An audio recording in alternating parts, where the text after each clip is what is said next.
মহিলা আল্লাহর নবীকে বলতেছেন, নবী আমার সন্তান দুনিয়ার মধ্যে নাই, উহুদের ময়দানে শহীদ হয়ে গেছে। ও আল্লাহর নবী, আমার স্বামীও উহুদের মধ্যে নাই, আমার স্বামীও উহুদের ময়দানে শহীদ, দুনিয়া থেকে চলে গেছে। আল্লাহর নবী গো, আমার অন্তরের মধ্যে কোনো কষ্ট নাই, আমার অন্তরের মধ্যে কোনো দুঃখ নাই। আল্লাহর নবী, আপনি যে দুনিয়ার মধ্যে বেঁচে আছেন, এটাই আমি মহিলা, আমার কাছে আনন্দ, আমার কাছে কোনো কষ্ট নাই করেছেন। উলামায়ে কেরামের জবান থেকে কিছু আলোচনা শোনার তৌফিক দান করেছেন।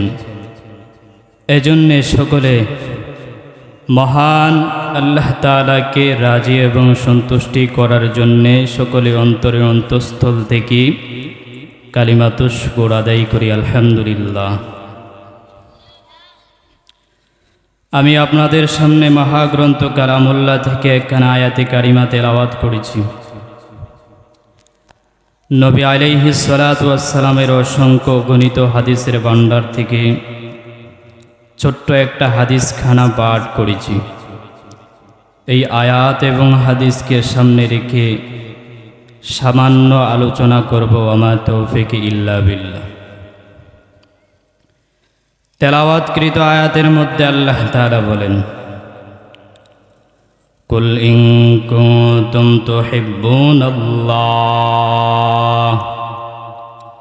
ফাত্তাবিউনি ইউহিব্বুকুমুল্লাহ ওয়া ইয়াগফির লাকুম যুনুবাকুম ওয়াল্লাহু গফুরুর রহিম। আমার আল্লাহ তাআলা বলেন, হে নবী, আপনি তাদেরকে জানায়া দেন, যদি তোমরা আল্লাহ তাআলাকে মহব্বত করতে চাও, যদি তোমরা আল্লাহ তাআলাকে মহব্বত করতে চাও, যদি তোমরা আমি আল্লাহ তাআলাকে ভালোবাসতে চাও, ফাত্তাবিউনি, আমি নবীকে তোমরা অনুসরণ অনুকরণে আতাত আনুগত্য করো। যদি তোমরা আমি আল্লাহ তাআলাকে, আমি নবীকে, আমি নবীর অনুসরণ অনুকরণ তোমরা যদি করে নাও, আল্লাহ তাআলা তোমাদেরকে মহব্বত করবেন। আমার আল্লাহ তাআলা তোমাদেরকে শুধু মহব্বত করবেন তাই নয়, ওয়া ইয়াগফির লাকুম যুনুবাকুম, আল্লাহ তাআলা তোমাদের গুনাহসমূহকে মাফ করে দিবেন, ক্ষমা করে দিবেন। আমার আল্লাহ তাআলা হলেন দয়ালু। আমার আল্লাহ তাআলার দয়ার কোনো অভাব নাই। আমার আল্লাহ তাআলা কেবল দয়াবান। বান্দা তুমি যতই অন্যায় অপরাধ করো না কেন, আমি আল্লাহ তাআলার কাছে যখন ক্ষমা চাও, আমি আল্লাহ তাআলা তোমার সমস্ত গুনাহ মাফ করে দেই। সুবহানাল্লাহ বলেন। সহিহ মুসলিম শরীফের হাদিস, আল্লাহর নবী সাল্লাল্লাহু আলাইহি ওয়াসাল্লাম হাদিস শরীফের মধ্যে বলেন, লা ইউমিনু আহাদুকুম হাত্তা আকুনা হাব্বা ইলাইহি মিন ওয়ালিদিহি ওয়া ওয়ালাদিহি ওয়ান নাসি আজমাইন। আমার নবী বলেন,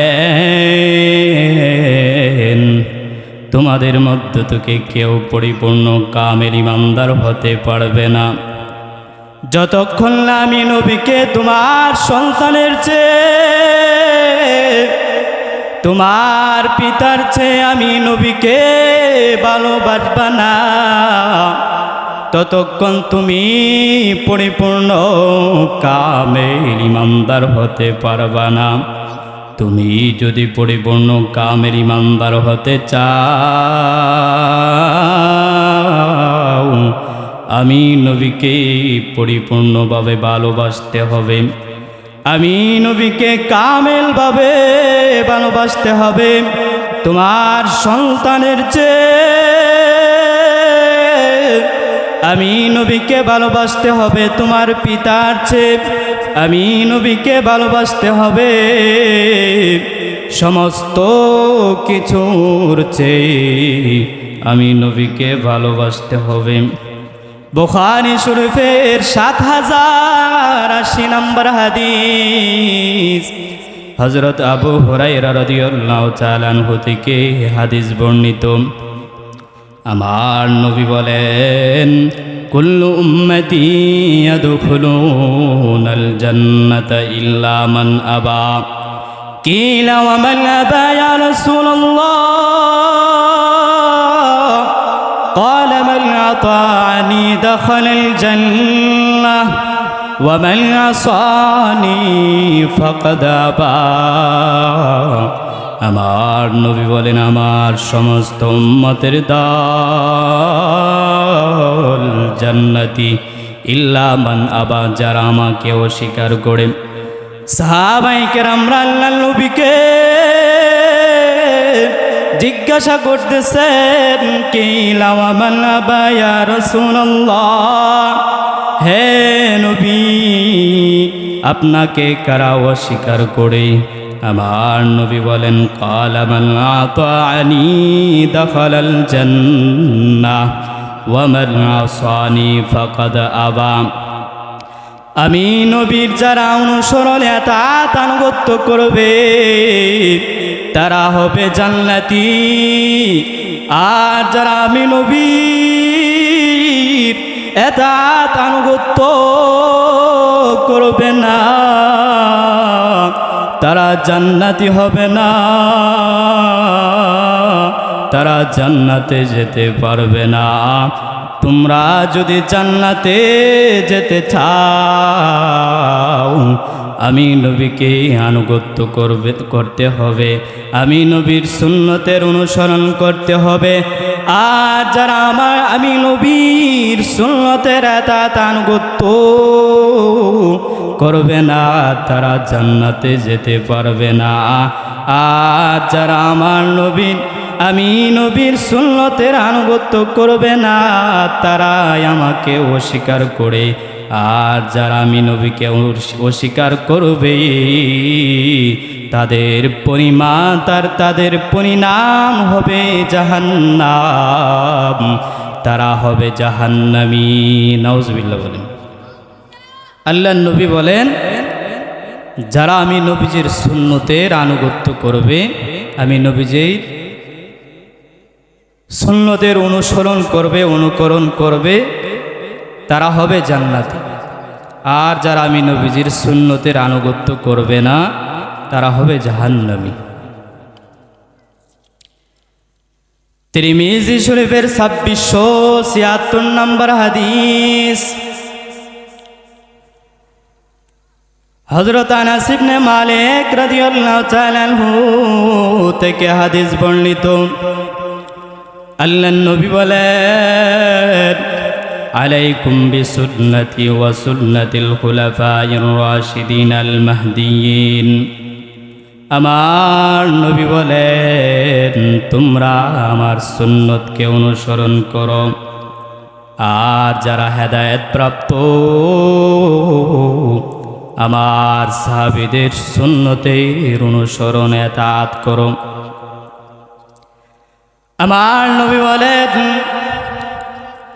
হে দুনিয়ার মানুষ, তোমরা আমি নবীজির সুন্নতের আনুগত্য করো, আর আমার সাহাবায়ে কেরাম যারা হেদায়েত প্রাপ্ত হয়েছেন তাদের সুন্নতের আনুগত্য অনুসরণ করম। তিরমিজি শরীফের 2678 নম্বর হাদিস, হযরত আবু হুরায়রা রাদিয়াল্লাহু তাআলা আনহু হাদিস বর্ণনা করেন, আল্লাহর নবী বলেন, মান আহাব্বা সুন্নতি ফাকাদ আহাব্বানি ওয়া মান আহাব্বানি কানা মাই ফিল জান্নাহ। আল্লাহর নবী বলেন, যে আমাকে মহব্বত করবে, যে আমার সুন্নতের অনুসরণ আনুগত্য করবে, তারা যেন আমাকে মহব্বত করল।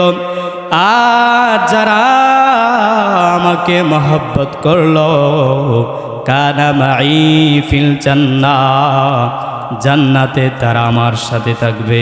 সুবহানাল্লাহ বলেন।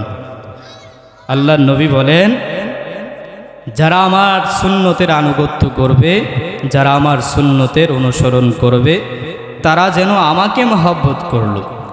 আর যারা আমাকে মহব্বত করবে তারা জান্নাতে আমার সাথে থাকবে। সুবহানাল্লাহ বলেন। তিরমিজি শরীফের 2641 নম্বর হাদিস, আল্লাহর নবী বলেন, ইহুদিরা 71 দলে বিভক্ত হয়েছিল। ইহুদিদের 71 দল ছিল, আর নাসারারা 72 দলে বিভক্ত হয়েছিল। নবী আলাইহিস সালাতু ওয়াস সালাম বলেন, আমার উম্মতের মধ্যে 73 দলে বিভক্ত হয়েছে। আল্লাহর নবী বলেন, 73 দলের মধ্যে সব যাবে জাহান্নামে, আর একটা দল যাবে জান্নাতে। সাহাবায়ে কেরামরা আল্লাহর নবীকে জিজ্ঞাসা করতেছেন, কি লামান ইয়া রাসূলুল্লাহ, তারা কারা? হে নবী, আপনি যে বলেছেন একটা দল যাবে জান্নাতে, তারা কারা? আল্লাহর নবী বলেন, তারা হলো যারা আমার নবীর, আমার সুন্নতের অনুসরণ করে, আমার সুন্নতের আনুগত্য করে তারা জান্নাতে যাবে। সুবহানাল্লাহ বলেন। এজন্য মুহতারামে হাজিরিন, আল্লাহর নবীকে আমরা সবাই অনুসরণ করতে হবে। আল্লাহর নবীর সুন্নত আমাদের মধ্যে নাই। টুপি পরা আল্লাহর নবীর সুন্নত, দাড়ি রাখা আল্লাহর নবীর সুন্নত, পাঞ্জাবি পরা আল্লাহর নবীর সুন্নত, প্রত্যেকটা কাজে কাজে আল্লাহর নবীর সুন্নত আছে। আমাদের সবাইকে আল্লাহর নবীর সুন্নতের আনুগত্য করতে হবে, আল্লাহর নবীর সুন্নতের অনুসরণ করতে হবে।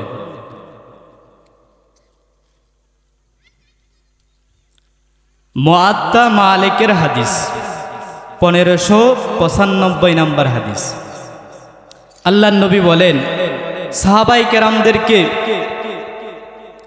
একত্রিত করে আল্লাহর নবী বলতেছেন, হে সাহাবায়ে কেরামরা, আমি নবী তো দুনিয়ার মধ্যে থাকব না, আমি নবী তোমাদের কাছে 2টা জিনিস রেখে যাই। এক নাম্বার হলো আল্লাহ তাআলার কুরআন, 2 নাম্বার হলো আমি নবীজির রেখে যাওয়া সুন্নত। যারা আমি আল্লাহ তাআলার কুরআন এবং আমার রেখে যাওয়া সুন্নতকে ভালোভাবে আঁকড়ে ধরে রাখবে, তারা কখনো পথভ্রষ্ট হবে না, তাদেরকে কেউ গুমরা করতে পারবে না। আরেক হাদিসের মধ্যে আল্লাহর নবী বলতেছেন, মান তামাসসাকা বিসুন্নতি ইনদা ফাসাদি উম্মতি ফালাহু আজরু শাহীদ। আল্লাহর নবী বলেন, ফিতনা ফাসাদের জামানায় আমার একটা সুন্নতকে যদি তোমরা ভালোভাবে আঁকড়ে ধরে রাখতে পারো, আল্লাহ তাআলা তোমাদেরকে শহীদের মর্যাদা দান করবেন। সুবহানাল্লাহ বলেন। যদি আপনি এই জামানার মধ্যে আল্লাহর নবীর একটা সুন্নতকে যদি ভালোভাবে আঁকড়ে ধরে রাখতে পারেন, আমার আল্লাহ তাআলা আপনাকে শহীদের মর্যাদা দান করবেন। আল্লাহর নবী একদিন খলিফাতুল মুসলিমিন হযরত ওমর রাদিয়াল্লাহু তাআলা আনহুর হাতে ধরে বলতেছেন, ওমর, আমি নবীকে তুমি কতটুক মহব্বত করো, ভালোবাসো? হযরত ওমর রাদিয়াল্লাহু তাআলা আনহু নবীকে বলেন, হে নবী, আমি আপনাকে আমার সন্তানের চেয়ে, আমার স্ত্রীর চেয়ে ভালোবাসি, কিন্তু আমি আমার জানের চাইতে, আমার প্রাণের চাইতে আপনাকে ভালোবাসি না। আমার নবী বলেন, ওমর, তুমি পরিপূর্ণ কামের ইমানদার হতে পারো নাই।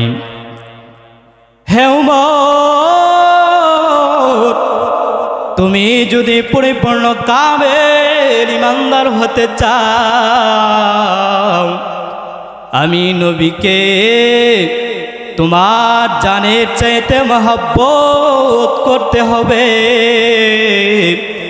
আমি নবীকে তোমার প্রাণের চেয়ে মহব্বত করতে হবে। আল্লাহ নবী যখন কথা বলেছেন, ওমর রাদিয়াল্লাহু তাআলা আনহু বলেন, আল্লাহর নবী, আল্লাহর কসম, এখন থেকে আপনাকে আমার প্রাণের চেয়ে, আমার জানের চেয়ে আপনাকে মহব্বত করি, আমার প্রাণের চেয়ে আপনাকে মহব্বত করি। আল্লাহ নবী বলেন, ওমর, এখন তুমি পরিপূর্ণ কামেল ইমানদার হতে পেরেছ। আল্লাহ নবীকে সাহাবায়ে কেরামরা কেমন মহব্বত করেছেন, কেমন ভালোবেসেছেন। আল্লাহর নবীকে, আল্লাহর নবীর জন্য সাহাবায়ে কেরামরা নিজের জীবন পর্যন্ত দিয়ে দিয়েছেন, কোনো পরোয়া করেন নাই। আল্লাহর নবীকে কেমন ভালোবেসেছেন বেলাল, আল্লাহর নবীর সুন্নতকে বেলাল এত মহব্বত করতেন, এত ভালোবাসতেন, যখন বেলাল গোসলের মধ্যে যাইতেন, আল্লাহর নবীর সুন্নত টুপিকে মাথার মধ্যে চেপে ধরে রাখতেন। আল্লাহর নবীর সুন্নত বেলাল খুলতেন না। কেমন মহব্বত করেছেন আল্লাহর নবীর সুন্নতকে। বিন্দু পরিমাণ আল্লাহর নবীর সুন্নতের মহব্বত আমাদের অন্তরের মধ্যে নাই, অথচ বেলাল আল্লাহর নবীর সুন্নতকে কেমন মহব্বত করেছেন। বেলালের অন্তরের মধ্যে আল্লাহর নবীর ভালোবাসা,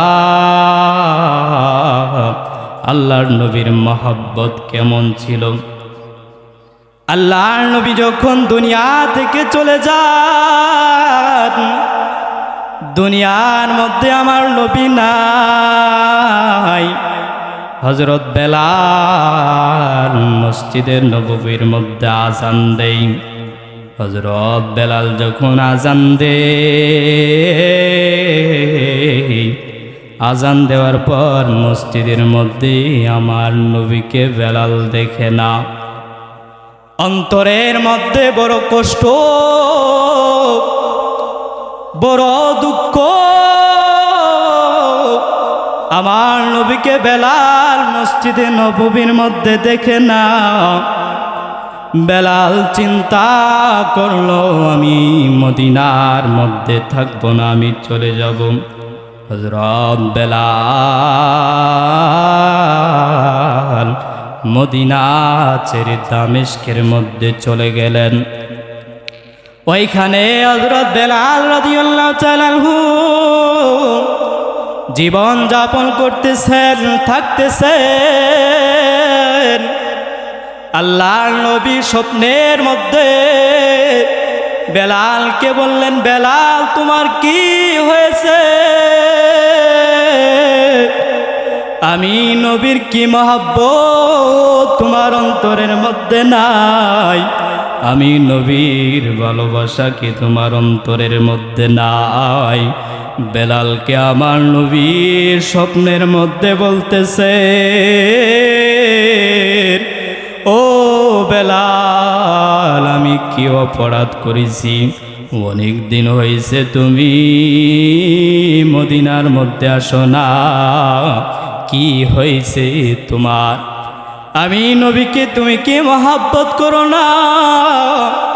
বেলাল যখন এই স্বপ্ন দেখেছে, ঘুম থেকে উঠে বেলাল চিন্তার মধ্যে পড়ে গেলেন, কি স্বপ্ন দেখলাম? হযরত বেলাল সাথে সাথে রওয়ানা করে দিলেন মদিনার দিকে। মদিনা যাওয়ার পর বেলালকে মদিনার মুসলমানেরা দেখে বেলালকে বলতেছেন, বেলাল, অনেক দিন হয়েছে তোমার কণ্ঠের আজান শুনি না। বেলাল রে, একবার আজান দেও না। হযরত বেলাল বলেন, বাইরামার, আজান দেওয়ার পরে আমার নবীকে আমি কি দেখব?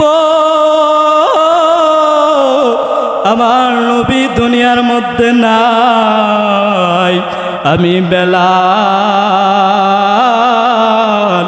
আমার নবীকে মসজিদের নববীর মধ্যে প্রত্যেক দিন দেখতাম, আমার নবী মদিনার মধ্যে নাই। আমার নবী নাই, আমি আজান দিয়ে কি করব? মদিনার মুসলমানেরা বেলালকে বারবার বলতেছে, ও বেলাল, একবার আজান দেও না গো, তোমার কণ্ঠের আজান আমরা শুনি না। বেলালকে যখন মদিনার মুসলমানেরা বলতেছেন, বেলাল রাজি হয় না। মদিনার মুসলমানেরা চিন্তা করলো, বেলাল রাজি হবে না, আমরা চলে যাই নবীজির নাতি হাসান হুসাইনের কাছে, আমরা গিয়া বলি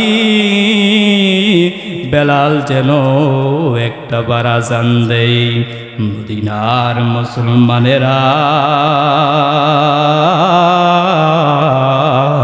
হাসান হুসাইনের কাছে গিয়া বলতেছেন, ও হাসান হুসাইন, বেলাল মদিনার মধ্যে আসছে, অনেক দিন হয়েছে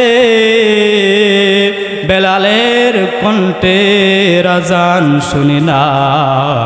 যাও যাও, একটু গিয়া বলো বেলালকে আজান দিতে। আপনাদের কথা কখনো বেলাল ফালাইবে না, আপনাদের কথা কখনো বেলাল অমান্য করবে না। হাসান হুসাইন রাদিয়াল্লাহু তাআলা আনহু বেলালের কাছে চলে গেলেন। চলে যাওয়ার পর বেলালকে বলতেছে, ও বেলাল, একটা বার আজান দাও না গো। বেলালকে যখন হাসান হুসাইন রাদিয়াল্লাহু তাআলা আনহু বলেছেন, তাদের কথা অমান্য করতে পারে না। যখন বেলাল রাদিয়াল্লাহু তাআলা আনহু আজান শুরু করে দেয়, যখন আজান দেয় মদিনার মধ্যে কান্নার রোল পড়ে গেল। হযরত বেলালের আজান শুনে না মদিনার মুসলমানেরা মসজিদে নববীর মধ্যে দৌড়াইয়া দৌড়াইয়া চলে আসতেছে বেলালের আজান শোনার জন্য। বেলাল আজান দিতে পারে নাই, আজান শেষ করতে পারে নাই। বেলালের অন্তরের মধ্যে আমি নবীর মহব্বত কেমন ছিল।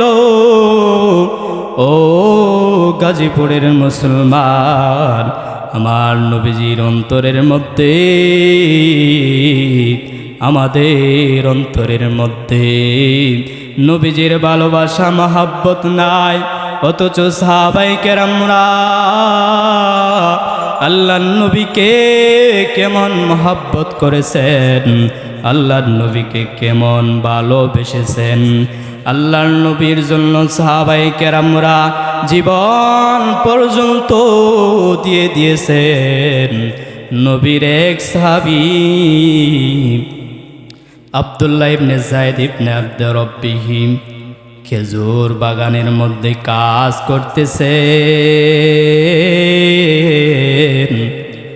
মদিনার মধ্যে এলান পড়ে গেল, নবী নাই, নবী দুনিয়ার মধ্যে নাই।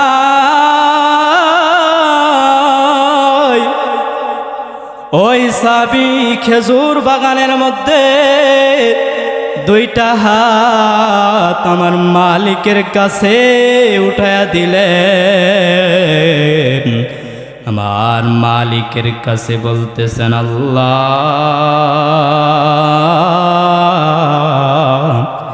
যেই চক্ষু দিয়ে আমার নবীকে প্রতিদিন দেখতাম, আজ থেকে আমার নবীকে দেখতে পারবো না গো আল্লাহ। আল্লাহ, এই চক্ষু দিয়ে দুনিয়ার কাউকে দেখতে চায় না, দুনিয়ার চাকচিক্য, দুনিয়ার সৌন্দর্য আমি আব্দুল্লাহ দেখতে চাই না। আল্লাহ, আমার চক্ষুকে আপনি অন্ধ করে দেন।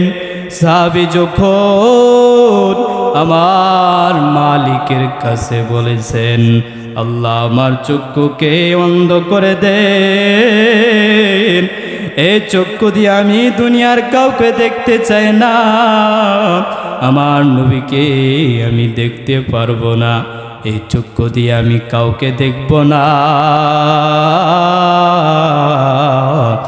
আল্লাহ, আমার চক্ষু অন্ধ করে দেন।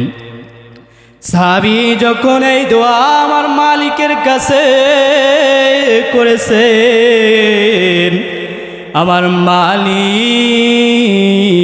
সাথে সাথে সাহাবীর চক্ষুকে অন্ধ করে দিলেন। কেমন মহব্বত ছিল সাহাবায়ে কেরামের অন্তরের মধ্যে, কেমন ভালোবাসা ছিল।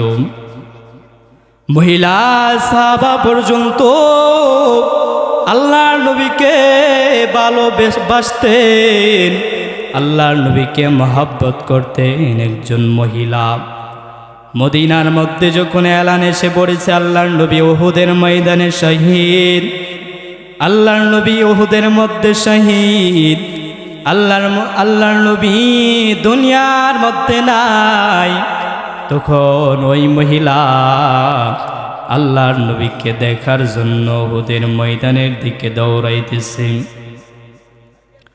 মহিলা দৌড়াইতেছে, রাস্তার মধ্যে একজন সাহাবীর সাথে দেখা। সাহাবী বলতেছেন, মহিলা, তুমি কোথায় যাইতেছো? মহিলা বলতেছেন, আল্লাহর নবী দুনিয়ার মধ্যে নাই, আল্লাহর নবী উহুদের ময়দানে শহীদ হয়ে গেছে, আমার নবীকে আমি দেখতে যাইতেছি। ওই ব্যক্তি বলতেছেন, মহিলা,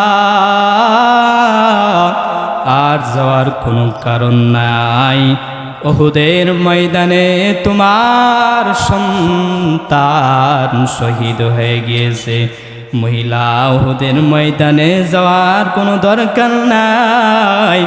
মহিলা তার কথা না শুনে উহুদের ময়দানের দিকে দৌড়াইতেছে। দৌড়তে দৌড়তে আরেকজনের সাথে দেখা হয়ে যাওয়ার পর ওই ব্যক্তি বলতেছে, ও মহিলা, কোথায় যাইতেছো? মহিলা বলতেছেন, আমি উহুদের ময়দানে যাইতেছি। শুনলাম আমার নবী উহুদের ময়দানে শহীদ। আমার নবী উহুদের ময়দানে নাই, দুনিয়ার ময়দানে আমার নবী নাই। আমার নবী বেঁচে আছে কি না আমি দেখতে যাইতেছি। ওই ব্যক্তি বলতেছে, মহিলা, উহুদের ময়দানে তোমার স্বামী শহীদ হয়ে গিয়েছে। তোমার স্বামীও দুনিয়ার মধ্যে নাই, শহীদ। মহিলা যাওয়ার কোনো দরকার না। মহিলা বলতেছেন, আল্লাহর নবী জীবিত আছে কি না? ওই ব্যক্তি বলতেছেন, আল্লাহর নবী উহুদের ময়দানে জীবিত আছে কি না জানা নাই। ও মহিলা, তোমার স্বামী দুনিয়ার মধ্যে নাই, এটা আমি জানি। যাও, তুমি বাড়ির মধ্যে চলে যাও। মহিলা তার কথাও শুনে নাই। মহিলা দৌড়ানো আরম্ভ করেছে। মহিলা দৌড়তে দৌড়তে উহুদের ময়দানে যখন পৌঁছে যায়, আল্লাহর নবীকে গিয়া দেখে আল্লাহর নবী দুনিয়ার মধ্যে বেঁচে আছেন। মহিলা আল্লাহর নবীকে বলতেছেন, নবী, আমার সন্তান দুনিয়ার মধ্যে নাই, উহুদের ময়দানে শহীদ হয়ে গেছে। ও আল্লাহর নবী, আমার স্বামীও উহুদের মধ্যে নাই, আমার স্বামীও উহুদের ময়দানে শহীদ, দুনিয়া থেকে চলে গেছে। আল্লাহর নবী গো, আমার অন্তরের মধ্যে কোনো কষ্ট নাই, আমার অন্তরের মধ্যে কোনো দুঃখ নাই। আল্লাহর নবী, আপনি যে দুনিয়ার মধ্যে বেঁচে আছেন, এটাই আমি মহিলা, আমার কাছে আনন্দ, আমার কাছে কোনো কষ্ট নাই। মহিলা সাহাবা পর্যন্ত আল্লাহর নবীকে কতটুকু মহব্বত করেছেন, অথচ তার সন্তানও দুনিয়ার মধ্যে নাই, উহুদের ময়দানে শহীদ। তার স্বামীও দুনিয়ার মধ্যে নাই, উহুদের ময়দানে শহীদ। আল্লাহর নবীকে যখন উহুদের ময়দানে জীবিত দেখেছেন, আল্লাহর নবীকে বলতেছেন, মহিলা, আল্লাহর নবী, আমার অন্তরের মধ্যে কোনো কষ্ট নাই, আপনি যে দুনিয়ার মধ্যে বেঁচে আছেন। আল্লাহু আকবার। সাহাবায়ে কেরামরা আল্লাহর নবীকে কতটুক মহব্বত করেছেন, কতটুক ভালোবেসেছেন। আমাদের অন্তরের মধ্যে আল্লাহর নবীর মহব্বত নাই, ভালোবাসা নাই। আল্লাহর নবী বলতেছেন, তুমি পরিপূর্ণ কামেল ইমানদার হতে পারবা না যতক্ষণ না আমি নবীকে তোমার সন্তানের চেয়ে, তোমার স্ত্রীর চেয়ে আমি নবীকে ভালোবাসবা না, আমি নবীকে মহব্বত করবা না, ততক্ষণ তুমি কামেল পরিপূর্ণ ইমানদার হতে পারবা না। এই হাদিসের ব্যাখ্যার মধ্যে মুসলিম শরীফের সরা ফাতহুল মুলহিম, এই হাদিসের ব্যাখ্যার মধ্যে লিখেছেন, মহব্বতের কারণ হলো চারটি। বলেন, মহব্বতের কারণ কয়টি? মহব্বতের কারণ হলো চারটি। আপনি যে মানুষ, আপনি যে একে অপরকে মহব্বত করেন, ভালোবাসেন, এই মহাব্বতের কারণ হলো 4টি। 1 নাম্বার হলো জামাল, সৌন্দর্যের কারণে একে অপরকে মহাব্বত করি। 2 নাম্বার হলো কামাল, পরিপূর্ণতা, যার মধ্যে ধন সম্পদ আছে, ধন সম্পদের মালিক, তাদেরকে আমরা মহাব্বত করি, ভালোবাসি। 3 নাম্বার হলো নওয়াল। 3 নাম্বার কি বলেন? 1 নাম্বার হলো জামাল, সৌন্দর্যের কারণে একে অপরকে আমরা মহব্বত করি। 2 নাম্বার হলো কামাল। 3 নাম্বার হলো নওয়াল, যে বেশি বেশি করে দান সৎকা করে, মসজিদ মাদ্রাসার মধ্যে যে বেশি বেশি করে দান সৎকা করে তাদেরকে আমরা মহব্বত করি, ভালোবাসি। 4 নাম্বার হলো কারাবাত, নিকটতম আত্মীয়। 4 নাম্বার কি বলেন? নিকটতম আত্মীয়, তাদেরকে আমরা মহব্বত করি, ভালোবাসি। এই 4টি গুণ আল্লাহ এবং আল্লাহর রাসূলের মধ্যে পরিপূর্ণভাবে পাওয়া যায়, কিন্তু মানুষের মধ্যে 4টি গুণ পরিপূর্ণভাবে পাওয়া যায় না। জামাল, আল্লাহ তাআলা হলেন সৌন্দর্য, এই সৌন্দর্য আল্লাহ তাআলার মধ্যে পরিপূর্ণভাবে পাওয়া যায়। জান্নাতের মধ্যে সর্বশ্রেষ্ঠ নিয়ামত হলো আল্লাহ তাআলার দিদার লাভ করা। কি বলেন? আল্লাহ তাআলাকে দেখা। আল্লাহ তাআলা কেমন সুন্দর! যখন জান্নাতীরা আল্লাহ তাআলাকে দেখবেন, হাজার হাজার কোটি কোটি বছর চলে যাবে, আল্লাহ তাআলা বলবেন, হে জান্নাতীরা, আমি আল্লাহ তাআলাকে কি তোমরা দেখেছো? দেখার স্বাদ মিটেছে? জান্নাতীরা বলবেন, আল্লাহ, বিন্দু পরিমাণ, সামান্য পরিমাণ আপনাকে দেখেছি, অথচ এর মধ্যে হাজার হাজার কোটি কোটি বছর চলে গেছে, কোনো সংখ্যা নাই। অনেক বছর চলে গেছে, জান্নাতীরা আল্লাহ তাআলাকে দেখেছেন। দেখার পরও জান্নাতীরা আল্লাহ তাআলাকে বলবেন, আল্লাহ, আপনাকে সামান্য পরিমাণ দেখছি। আল্লাহ বলেন, হে জান্নাতীরা, হাজার হাজার কোটি কোটি বছর চলে গেছে, আল্লাহ তাআলা কেমন সুন্দর! চিন্তা করেন, আমাদের কলব, আমাদের চিন্তা আল্লাহ তাআলা দেন নাই। আল্লাহ তাআলা কেমন হতে পারে, আল্লাহ তাআলা কেমন সুন্দর হতে পারে? আল্লাহ তাআলা এমন কলবই, এমন চিন্তা ফিকিরের আল্লাহ তাআলা এমন কলবই আমাদেরকে দান করেন নাই। আল্লাহ তাআলা কেমন হতে পারে? 2 নাম্বার হলো কামাল। আল্লাহ তাআলা হলেন ধন সম্পদের মালিক। আল্লাহ তাআলার কাছে ধন সম্পদের কোনো অভাব নাই। বলেন ঠিক না বেটি? আল্লাহ তাআলা মানুষদেরকে ধন সম্পদ দান করেছেন। এই দুনিয়ার ধন সম্পদ আল্লাহ তাআলার নিকট একটা মাছের দানা পরিমাণও সম্মান নাই। এত তুচ্ছ এই দুনিয়াটা আল্লাহ তাআলার নিকট। আমরা যে খালি ধন সম্পদের জন্য পাগল হয়ে যাই, ধন সম্পদের জন্য একে অপরকে মেরে ফেলি, একে অপরের সাথে শত্রুতা পোষণ করি, এই ধন সম্পদ আল্লাহ তাআলার নিকট সামান্য পরিমাণও সম্মান নাই। 3 নাম্বার হলো নওয়াল। আল্লাহ তাআলা মানুষদেরকে ধন সম্পদ দান করেছেন, কোনো হিসাব নাই। আপনি যে আল্লাহ তাআলার নাফরমানি করতেছেন, অথচ আল্লাহ তাআলা আপনাকে ছাড় দিতেছেন, কিছুই বলতেছেন না।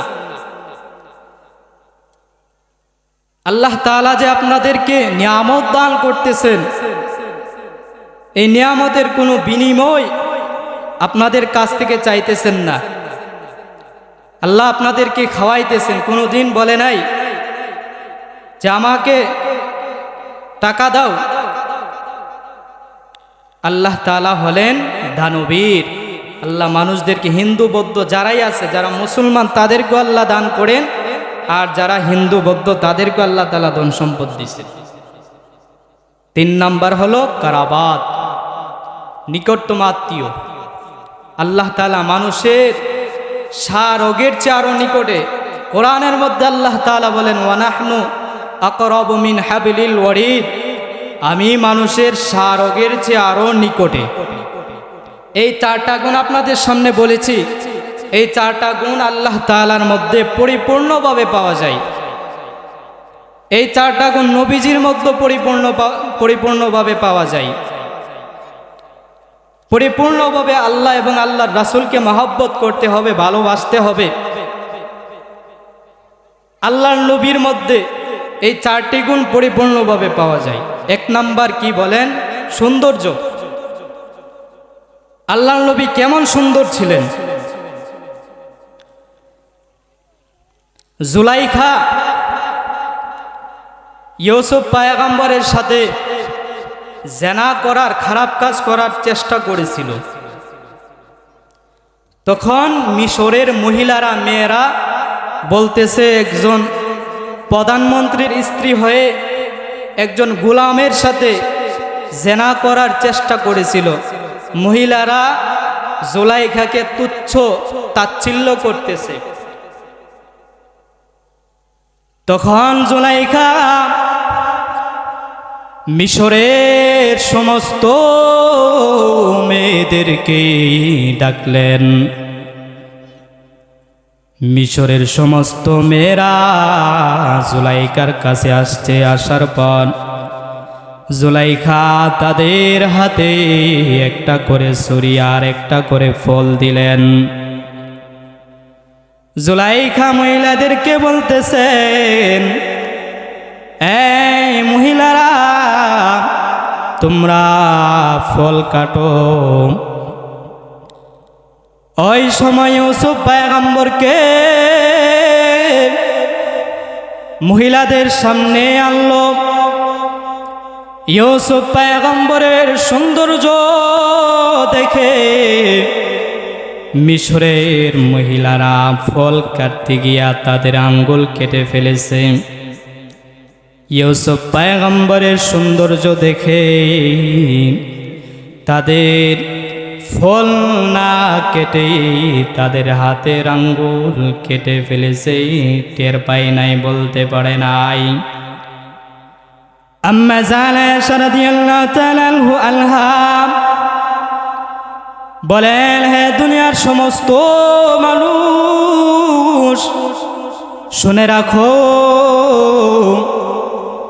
ওই মিশরের মহিলারা যদি আমার স্বামী মুহাম্মদকে দেখত, ওই মিশরের মেয়েরা ইউসুফ পয়গম্বরকে দেখে তাদের হাতের আঙ্গুল কেটে ফেলেছে। আর আমার স্বামী মুহাম্মদকে যদি মিশরের মেয়েরা দেখত, তাদের হাতের আঙ্গুল না কেটে তাদের কলিজা কেটে ফেলত। সুবহানাল্লাহ বলেন। নবীজির সাহাবী হযরত জাবের রাদিয়াল্লাহু তাআলা আনহু একদিন নবীজির কাছে বসে আকাশের মধ্যে চন্দ্রের দিকে তাকিয়ে জাবের রাদিয়াল্লাহু তাআলা আনহু বলেন, আমি আকাশের চন্দ্রের মধ্যে লক্ষ্য করে দেখলাম, আকাশের চন্দ্রের মধ্যে দাগ রয়েছে, কিন্তু আল্লাহ নবীর চেহারার মধ্যে সামান্য পরিমাণও দাগ নাই। সুবহানাল্লাহ বলেন। আম্মা জান আয়েশা রাদিয়াল্লাহু তাআলা আনহা উনি বলেন, আমার নবী,